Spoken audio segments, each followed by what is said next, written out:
2 questions will come from first half, 2 questions will come from second half.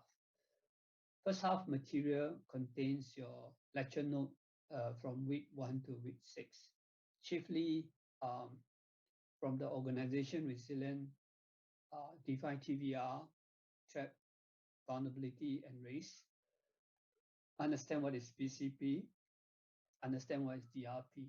So these are the things that we taught during the first half of the module, which is week 1 to week 6. The second half comprises of 3 key learning outcomes. Understanding what is cyber attack process, understand what is incident response management, understand what is operational security is all about. And that end with week 13, which is today, this week, with your PD3 test, as well as and giving you a chance to recap all the modules that you have learned through during the class. Okay. Give me a few minutes. I think there are a couple of them outside.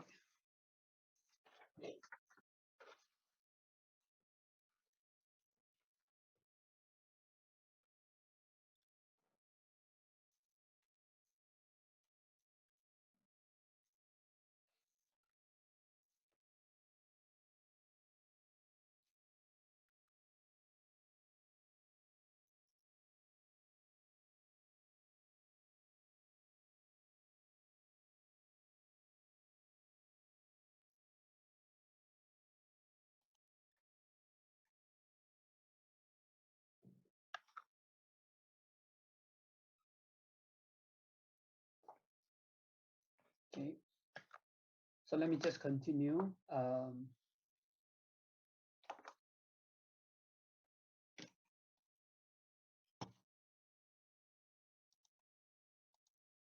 This is what we have gone through during the lecture 1.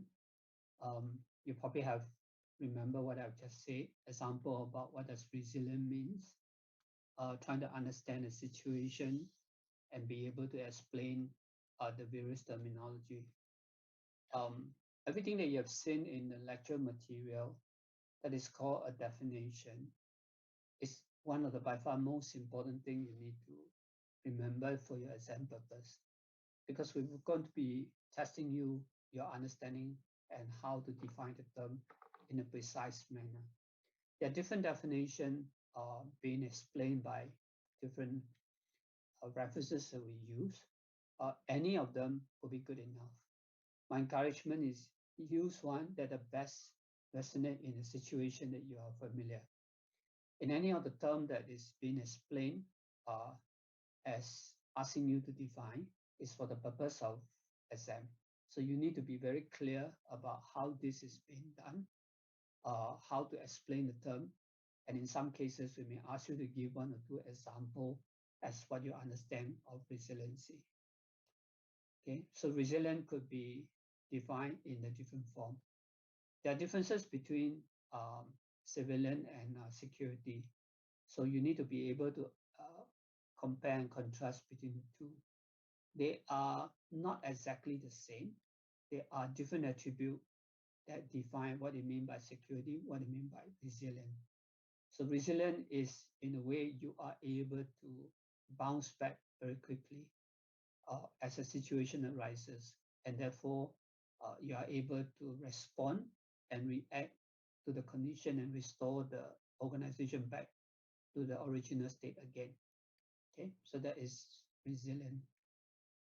Lecture 1, we also have showcase number of paper. First, we've gone through an Australian government paper, which explained about the different way of approaching the word resilient. We also have another paper who we show what does a CEO think about the term from a government perspective, from a CEO perspective, and how this is being explained in a different format. Okay.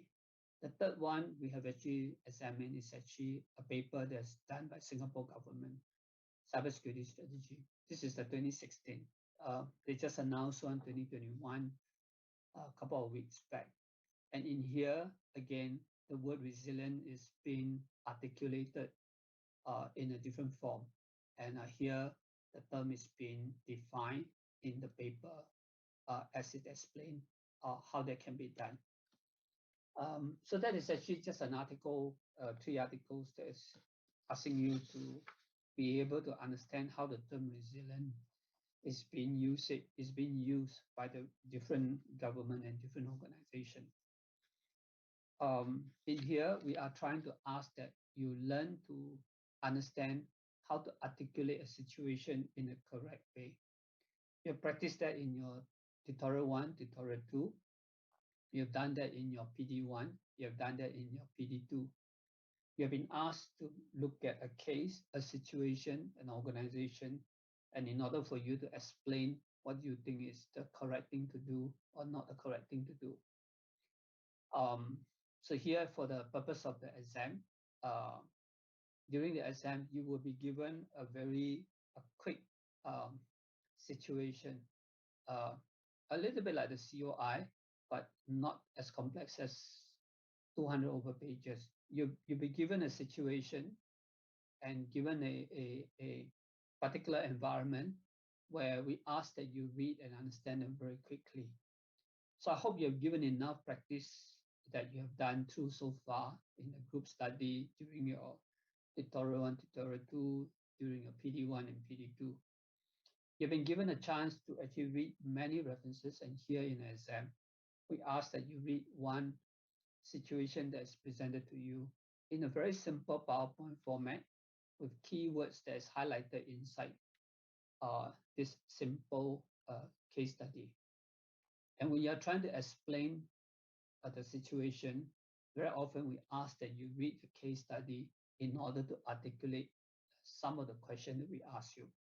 So there could be a case where we ask that you explain the situation based on the case study that is given to you, whether the BCP need to be done, why need to be done, and what are the sample that you need to be made aware.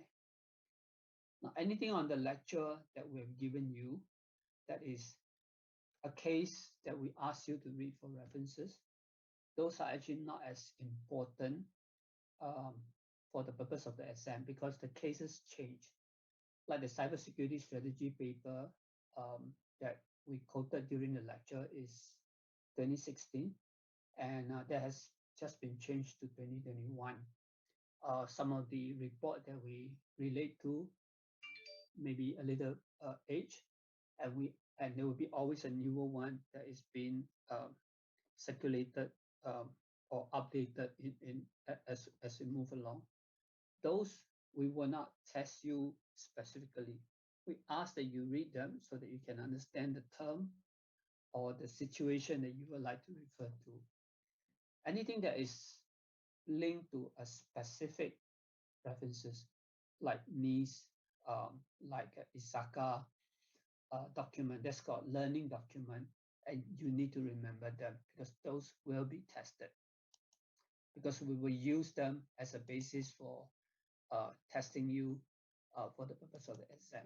One such example, the NIST 861, is a technical references that we use for the purpose of the lecture, and those you will need to read them. Again, these are all in the lecture material that you have to remember them as a basis of learning. Okay, so for the NIST references 861 is a must read because the entire core of the lecture is actually based on this 861 version 2. So such as the workflow, what are the plans that you need to remember, and how does it relate to one another. All these are hard knowledge that we would like you to learn and remember. Okay, so that's lecture 1. Lecture 1, chiefly, we only want to give you a quick sense about what does resilient means. So the key outcome for lecture 1 is actually understanding resiliency and what are the key technical references that we're using to define the word resiliency. Lecture 2, we talk about the TBR. This is probably a little bit more technical as we ask that you remember the term clearly. What does threat mean? How do you define the word threat? Threat means things that around us may cause harm uh, to us, and whether or not it will hurt us. Probability of hurting us, that's the vulnerability, and the effect of the painfulness is actually the risk or the impact. So important thing is you learn to understand how to define the word threat, and based on your explanation, whether you use the ISACA one or you use the ISO one, or you have your own way of explaining the threat, is entirely good as long as you can define them clearly. And sometimes, aside from definition, we may also ask you to give one or two examples based on the situation that you're trying to describe.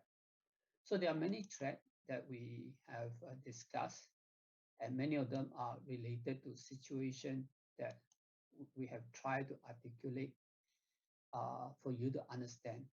So threat analysis, there's a long list of threat, and which are the threat and how does it come about.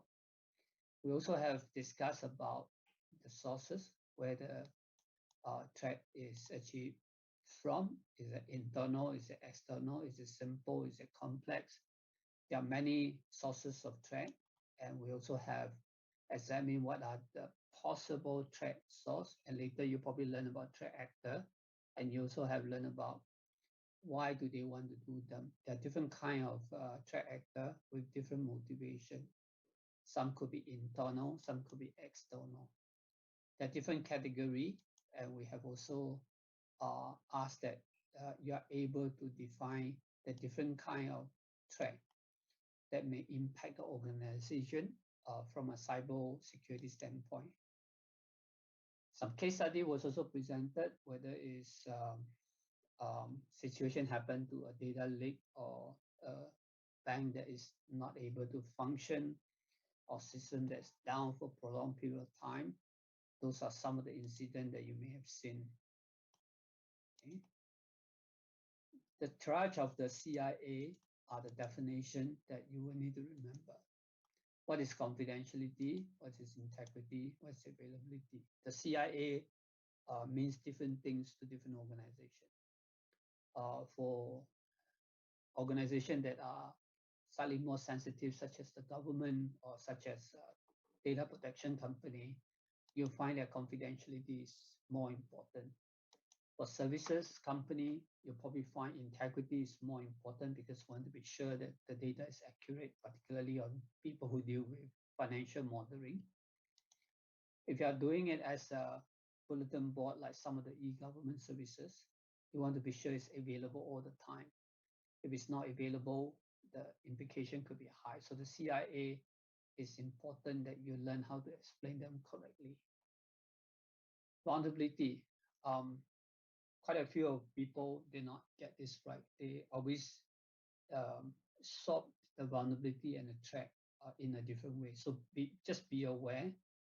Vulnerability means a threat that may appear to be impactful to the organization.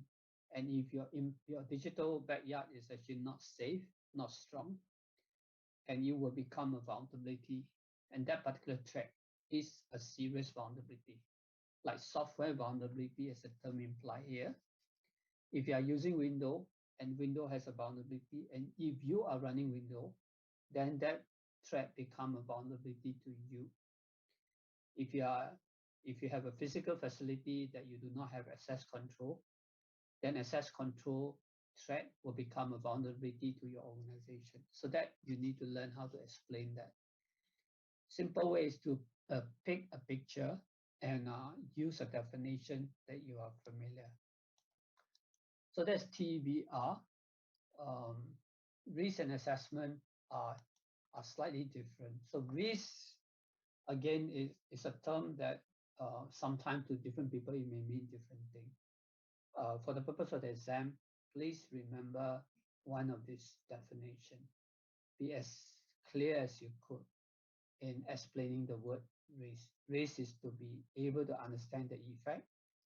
Risk is to understand the the probability and the time. Or risk could mean a potential high risk or low risk in the effect of a likelihood of a situation happen to an organization. So that is actually a word risk.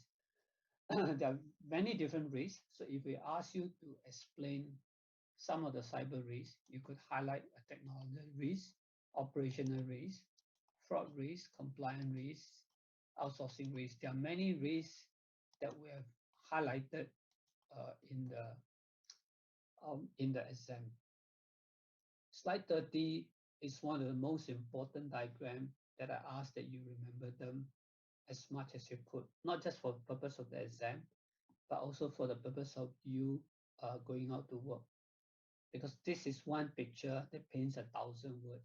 It actually explains everything that we want in the TVR in a very complete manner. So the word threat, vulnerability, and risk are all interrelated if you understand them correctly. And expanded out of these three words, TVR, are things such as digital asset, controls, protection requirement, and the asset value. This mind map could be expanded in any form and shape that you will find them appropriate for the work that you are doing. Okay. Now, this is also a model that help you to understand the interrelationship between the TVR and the other component that around the risk assessment that you may find it important for you to remember. One such example, okay, if you look at the arrow sign, vulnerability exploit the asset. Vulnerability will increase the risk if you are using the asset of the particular vulnerability. Okay, control is linked to risk, and based on any risk that you will have control, and a control is to protect you against a threat. So this is an important diagram, and I hope you have remembered them during the class, during the lecture that you have gone through. Some of these report, as I say, are just for learning purposes. Happy to let you know that most of these references, there will not be any question that's been sent. At most, we ask is just one or two that you use them as an example for the purpose of your answer, okay? Because this change all the time.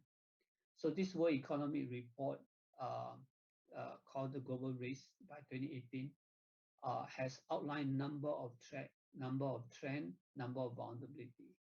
Likewise, the Verizon report also, the data breach, they are global investigating what are the data breach and how does it affect the rest of the organization in the effect that they are doing.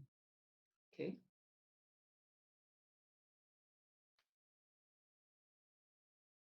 Right. So again, read them for references. Same thing for the International Security Forum. The Threat Horizon is also a report and how they actually explain the word the TVR in the way that they find it suited for the purpose of explaining the threat landscape. So this is actually lecture 2. So many questions will come out from these two. So take a moment to read them as much as you could. Lecture 3 and 4 talk about BCP. BCP is an important learning outcome.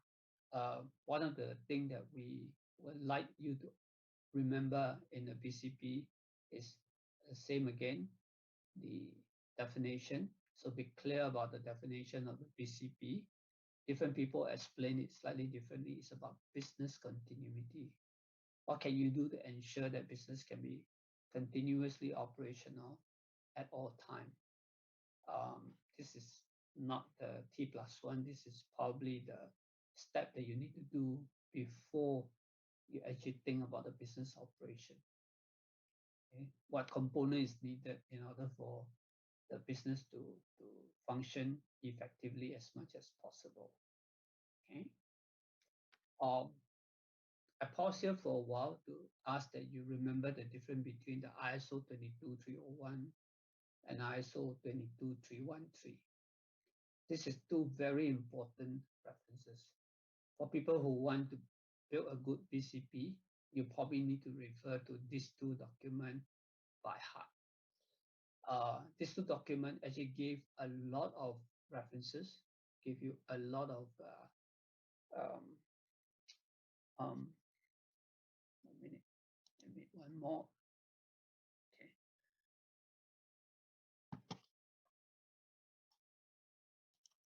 About what need to be done on BCP. What is 301? What's the difference between 301 and 331? 301 is actually a high-level statement that outline what is actually needed for a BCP. So that is a 301. It's actually a simple plan, design, and develop an action. So it's a very straightforward uh, articulation about 301. What is 313? 313 is actually the operating procedure. Some of you probably have remembered the two level of policy makers would do. One, high level policy statement. Two, detailed operating procedure.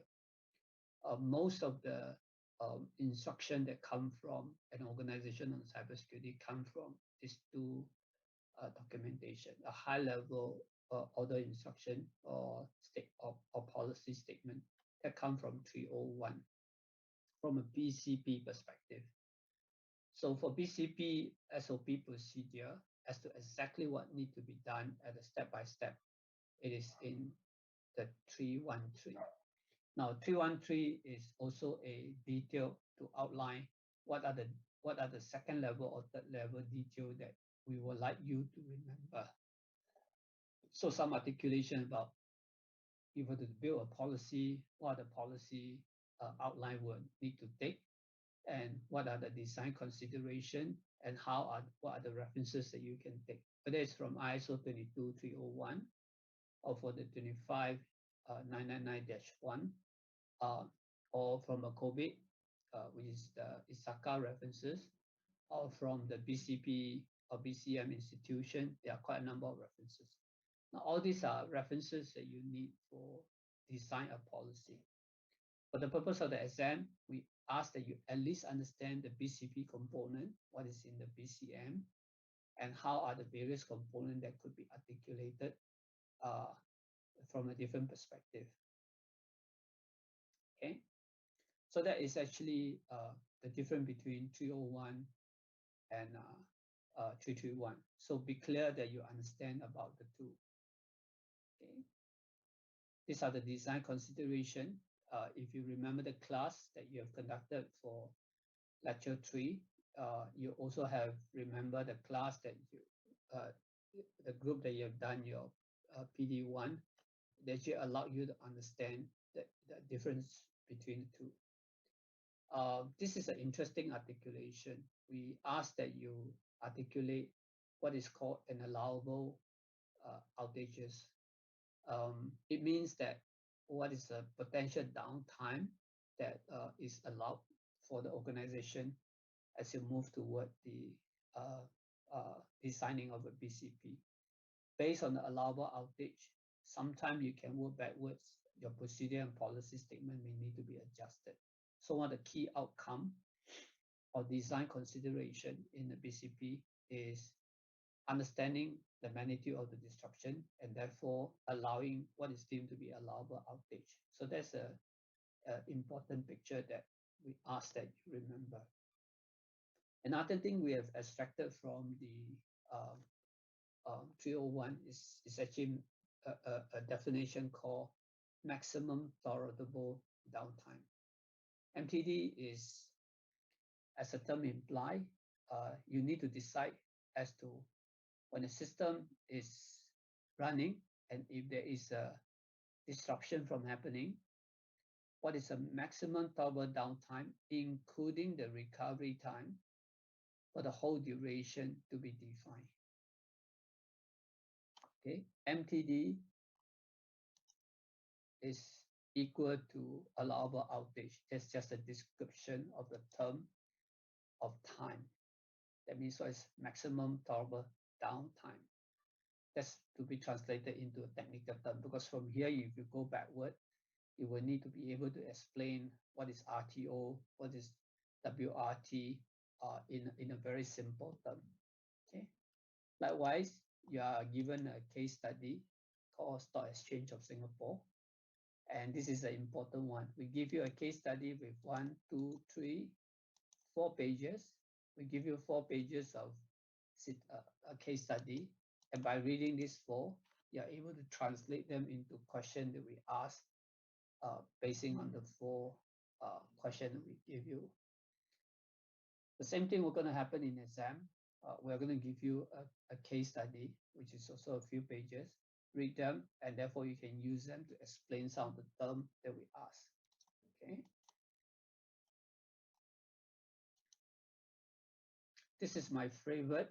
I may or may not ask the question, but there are different kind of testing that we have actually taught you during the class. From as simple as tabletop exercise to TTX, some of the technical, to a drill, to a game, to a simulation. There are different kind of BCP testing, and all this can be easily explained based on the type that you are conducting, what are the benefit and what are the pros and cons of each type of testing that we ask that you remember them. Okay. A different consideration depending on the situation of the organization, and therefore you're able to understand how BCP should be conducted. Okay, so that is BCP on lecture 3. And lecture 4, we actually gone into the 331 a little bit more, with a little bit more detail. Okay.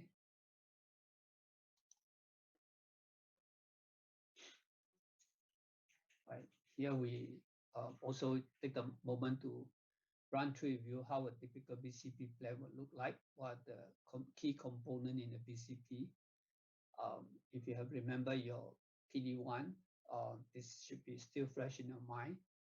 Just remember the main chapter, the main construct, because this will be an important coverage of what a BCP will look like. The rest of them are just the articulation of the BCP, and this is actually to prep you to do your PD1. If you're participating in a PD1, anything that is from that page all the way down to the end should be still fresh in your mind. What are the key intent? How do we want the BCP to be? Okay, so that's a BCP that we've gone through for lecture 3 and lecture 4. Lecture 5 and 6, we are covering a slightly next level of detail on BCP called the DRP. Disaster recovery, as the term implies, is IT-centric.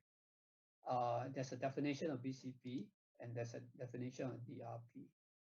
So remember the definition of the DRP. DRP, as it stands against the BCP, have a slight different. The difference is actually one of them is technology-centric, that's DRP. For most of the IT professional, DRP seems to be a little bit closer to their operating environment. BCP tends to be a little bit more business. But in today's context, most of the time, these two are being blended. And as a design for the purpose of learning, you probably remember that DRP is actually a subset of BCP. I hope that short description allowed you to understand the differences between the two. And this is one thing that would like you to remember between the BCP and DRP. Now, contingency planning as DRP imply, remember the pictures, so that will help you to explain how a BCP plan process will look like. Among them, one of them which I thought is important, if you have learned about business impact analysis or risk assessment over the impact or the outages, allowable outages, it actually serves as an important component in the DRP. How soon should the tech people decide how much resources need to be set aside? that include HA, that include high availability, full redundancy, design certain capacity so that the spike may not impact the system as you need it, especially so if availability is important to you.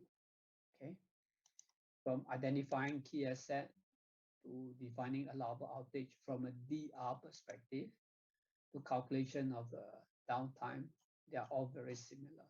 So BCP and DRP is actually uh, very similar. Okay, so these are the different type of testing. DRP has also different kind of testing, as you probably realize. Whether you test a business function, you test an IT function, the different kind of test will yield you different result. So the methodology is the same, but the test outcome may be slightly different. Okay.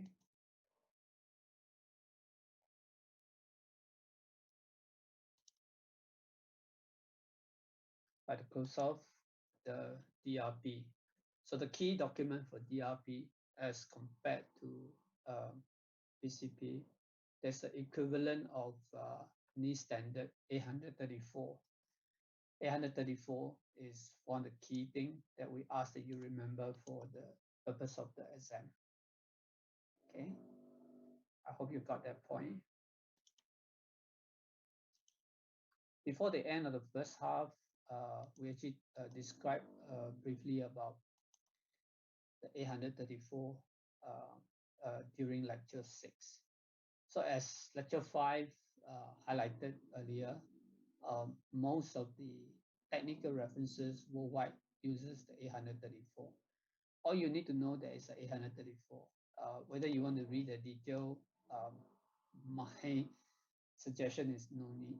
You just need to understand the flow and the various steps that's been explained in the DRP. And it's actually very similar to BCP that you have gone through.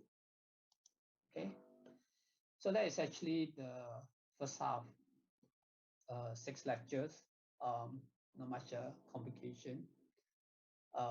So among these 6 lectures that I've highlighted, lecture 1 to lecture 6, understand the definition, understand TVR, understand BCP, understand DRP. Among all of these, there will be at least 2 questions from here out of the total of 4. Again, the mix may not be exactly the same. It could be 2.5, it could be 1.5. Don't be too worried about how the question was set. Now, the question will always be asked based on the document that is given to you in this set of PowerPoint. Do make sure you make time to read through. The moment you see definition, the moment you see the technical references, then you minimally have to read 2 times or 3 times or 4 times. If you can remember some of the key terms, that will be useful. If you cannot remember the key term, use the definition to help you to remember the key terms. What is threat, what is vulnerability, what is business continuity, what is resilient. All these are what we call key term. You must know the key term and you must have a definition in your mind and able to write it down. Before I give you a short timeout to go through this 6 module, what I would suggest you do is that compile this lecture material, put all your PowerPoint into one folder, browse it through again and again and again and again. Some of the things that I pause and I ask that you try to remember them, read at least a few more times. At least it helps you to understand the key concept of some of the key terms that we like you to remember, some of the key learning principles that we like you to remember. Okay, and for this half, again, there'll be question asked using the case study, just like your tutorial 1, tutorial 2, and the PD1. We'll give you a situation, and based on the situation, we ask that you explain what do you think of the situation based on the question that's been asked. Okay, so that's first half. I'm going to pause here for a while. My suggestion is either you take a break or do what I just did. Set up a drive in your computer.